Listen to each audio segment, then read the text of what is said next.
A outra técnica é a técnica de clareamento em consultório,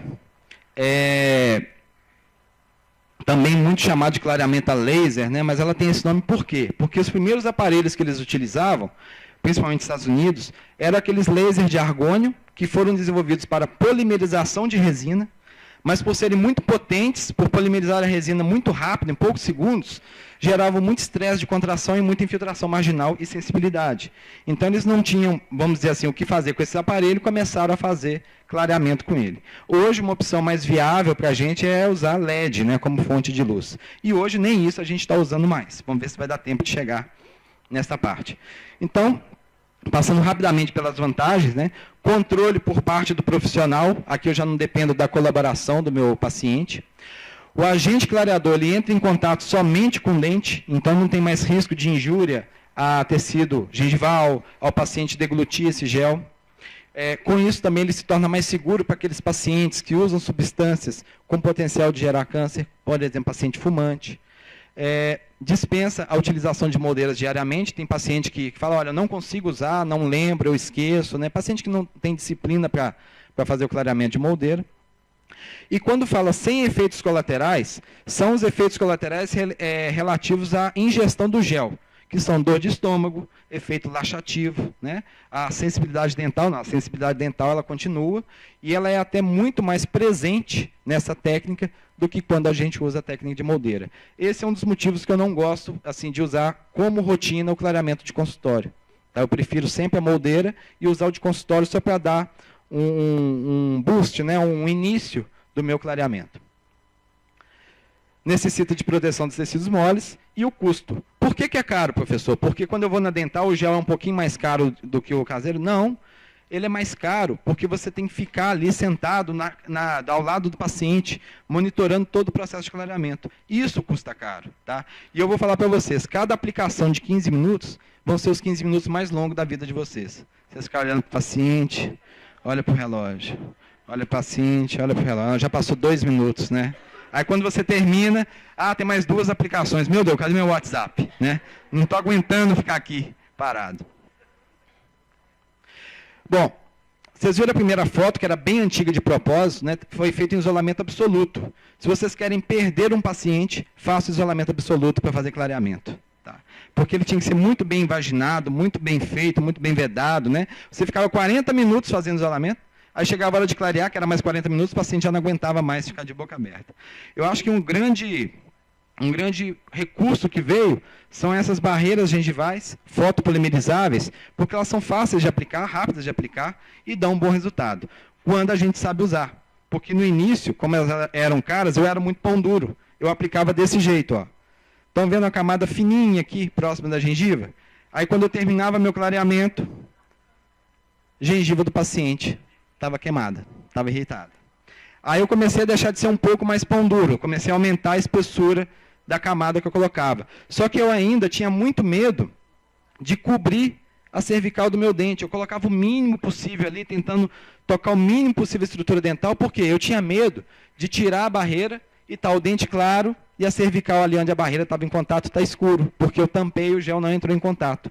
Com isso, o que acontecia? Eu não conseguia vedar 100%, queimava a gengiva do paciente.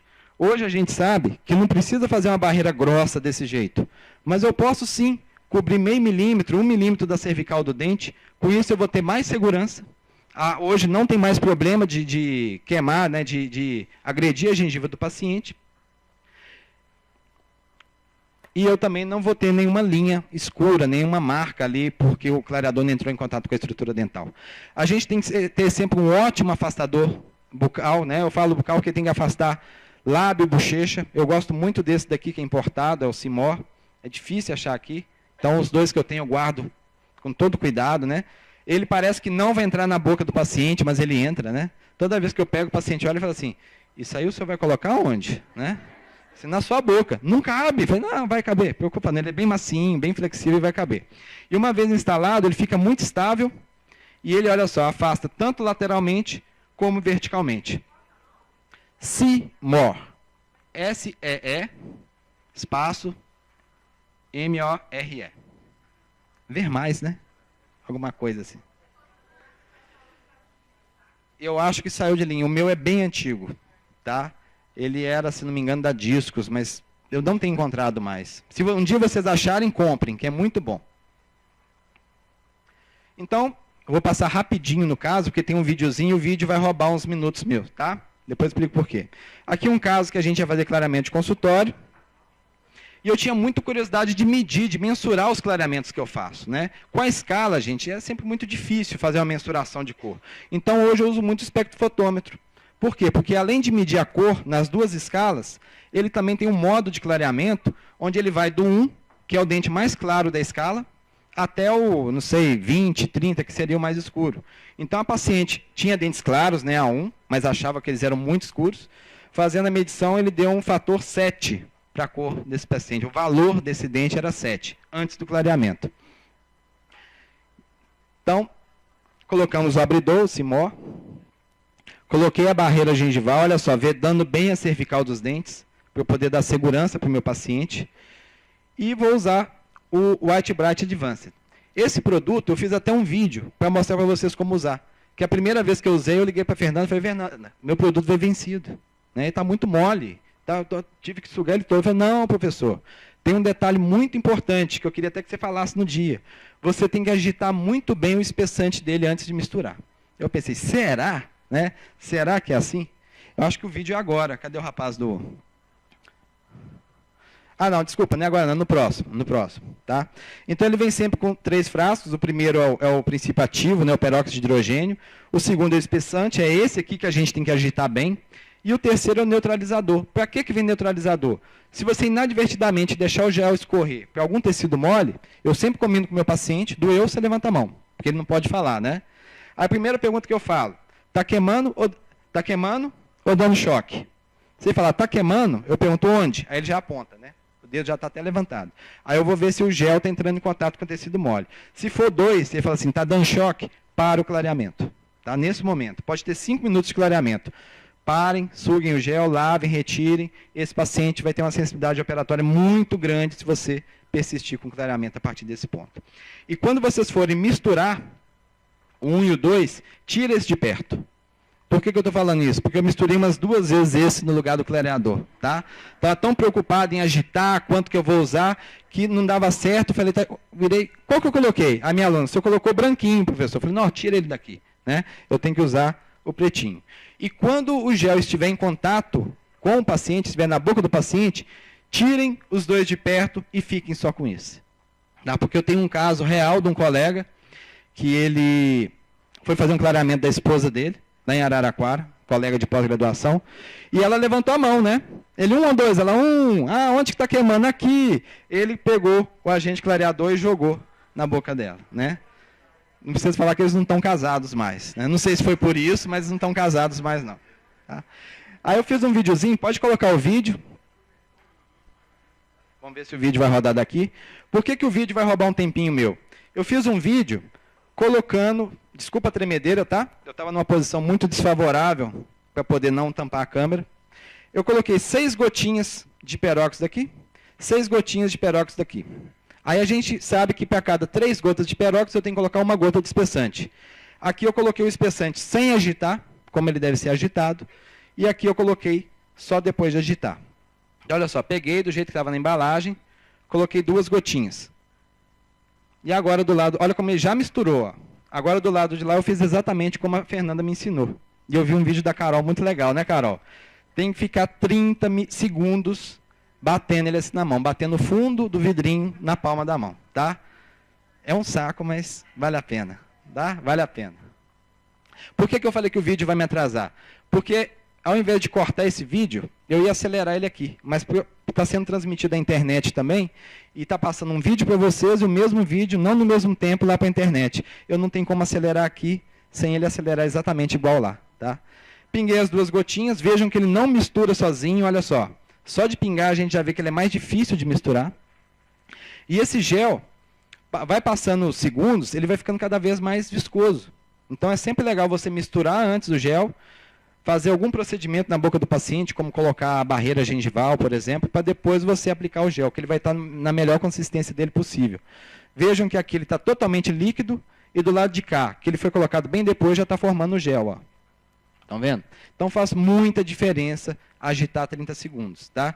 E eu, como sou mineiro, eu agito os 30 segundos em cada vez que eu vou misturar. Na sessão eu vou aplicar 3 vezes na boca do paciente, as 3 vezes eu misturo, tá? Bom, nesse ponto aqui eu adiantaria o vídeo, mas vou ter que inventar alguma coisa para falar, né? Senão o pessoal da internet vai ficar fora do tempo. Mas vejam como que o tempo vai passando, ele vai ficando mais viscoso. Então não é um produto para você misturar e colocar na boca do paciente, tá? Acho que a bula chega a falar isso, Carol. Então eu sempre faço isso. Eu misturo o gel, aplico a barreira gengival, coloco o gel no dente. Quando falta uns 3 minutinhos para eu poder trocar o gel, eu já misturo o novo gel que eu vou usar. Aí chega a hora, eu tiro o gel antigo da boca do paciente, coloco o gel novo. Sempre dando tempo entre 2 e 3 minutos de mistura para poder utilizar. Olha só quando eu levanto o misturador, olha o que acontece com esse gel e acontece com esse gel. Isso depois de 3 minutos de misturado. Imagina se esse aqui tivesse em boca, né? Se fosse minha esposa, ia ser mais um divórcio, né, Tadeu? Igual foi do meu amigo. E olha a consistência do gel no momento de aplicar. Tá? Como que é bem viscoso, isso facilita muito. Tem gente que aplica com microbrush, eu adoro aplicar com essa mesma espátula que vem no kit. Eu acho muito prático, muito rápido, aplicar com a própria espátula. Aplico sobre os dentes. E aí vem aquela questão, né? E a luz? Eu tinha preparado uma boa fala para falar de luz, mas eu já estou com o tempo estourado, tá? Mas hoje a gente sabe o quê? Há uma controvérsia muito grande. 30 minutos para o final de tudo? Ah, meu Deus. Tem uma controvérsia muito grande sobre o uso de luz, uns defendendo, outros nos contra, tá? Eu vou falar o seguinte, não tem como não dizer que a luz acelera a liberação do peróxido de hidrogênio. Sim, isso é química. Tá? Tem pelo menos 6 processos descritos na literatura de como que a luz acelera a reação. A questão é que o resultado final, ao final do tratamento, com e sem luz, praticamente não tem diferença. Então, olha só um artigo de 2014, né? O uso de fontes de luz para ativação durante o tratamento de clareamento dental, esqueci que estou na frente de vocês, não aumentou a eficácia ou a velocidade do tratamento. Então, se vocês querem uma dica, ao invés de comprar um aparelho de clareamento dental de R$6.000, comprem um espectrofotômetro, ou vão viajar, né? Façam alguma coisa mais legal com esse dinheiro. Bom, deixa eu passar um pouquinho mais rápido, mas a conclusão é que hoje eu não indico mais usar a luz. Isso só vai aumentar a sensibilidade pós-operatória, só vai aumentar a agressão à estrutura dental. E entre cada aplicação de gel, o fabricante recomenda lavar o gel antigo até aplicar um gel novo. Tá? O paciente voltou depois, isso aqui foi imediatamente após, eu sei que não vale medir imediatamente após, né, porque o dente está desidratado, o dente está seco, mas eu tive essa curiosidade. Já deu um pequeno resultado imediato, a cor que era 7 já caiu para 5, e depois da segunda sessão de clareamento, que o paciente voltou, a cor já era 2. E ela falou, opa, estou satisfeita aqui, eu não quero clarear mais, a gente só fez 2 sessões, não fizemos a terceira sessão. E aí, agora para finalizar, a outra aula vai ser curtíssima, né, Carol? Chega aquela grande conclusão, poxa, cada técnica tem vantagens e desvantagens, por que não usar o melhor que cada uma me oferece? Então eu gosto de fazer uma sessão de clareamento de consultório, porque isso dá um start, né, dá um boost no clareamento, o paciente já vê uma diferença logo do início, e eu vou complementar depois com a moldeira, que eu vou ter um clareamento mais profundo, um clareamento mais eficiente e mais duradouro, porque eu sei que quanto menos eu agredir esse dente, menor a chance dele ter uma recidiva de cor depois. Então,